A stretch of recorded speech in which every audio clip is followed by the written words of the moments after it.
ഇത് നമ്മുടെ എസ്തറാണ്. എസ്തർ ഇട്ടിരിക്കുന്നത് ഒരു ഇൻഫ്ലേറ്റബിൾ ഡൈനോസർ കോസ്റ്റ്യൂമാണ്. നാളത്തെ ജോർജിയുടെ സ്കൂളിൽ മക്കപ്പ് ഡേ ആണ്, ലാസ്റ്റ് ഡേ ഇയർ 12-ൻ്റെ. അപ്പം എന്തൊക്കെ കുരുത്തക്കേട് സ്കൂളിൽ കാണിക്കാം അതെല്ലാം കാണിക്കാം. എല്ലാവരും പല കോസ്റ്റ്യൂമിലായിരിക്കും വരുന്നത്. അപ്പം അതിനുവേണ്ടി ജോർജി സെലക്ട് ചെയ്താണ് ഈ ഡൈനോസർ കോസ്റ്റ്യൂം. വളരെ സിമ്പിളാണ്. ഇതിൻ്റെ ഉള്ളിൽ ആക്ച്വലി ബാറ്ററിയാണ് ഇത് യൂസ് ചെയ്തിരിക്കുന്നത്. ഇതിൻ്റെ ഉള്ളിൽ ഇങ്ങനെ തനിയെ ഇൻഫ്ലേറ്റ് ചെയ്യാനുള്ള കാര്യങ്ങളൊക്കെ ഉണ്ട്.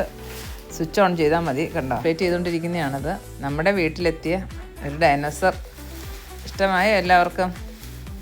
ഡൈനോസറിന് വലിയ വാലും ഉണ്ട്.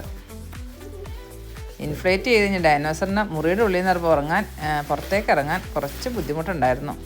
എന്നാലും വളരെ ബുദ്ധി ഉപയോഗിച്ച് ഡൈനോസർ പുറത്തേക്ക് ഇറങ്ങി. ഇതിപ്പോൾ ബെഡ്റൂമിലിരുന്നാണ് ഡൈനോസർ ഈ മേക്കപ്പൊക്കെ കാണിച്ചത്. ഇതെല്ലാം കഴിഞ്ഞ് പുറത്തേക്ക് വരാൻ ശ്രമിച്ചതാണ്. അപ്പോൾ ബൈ.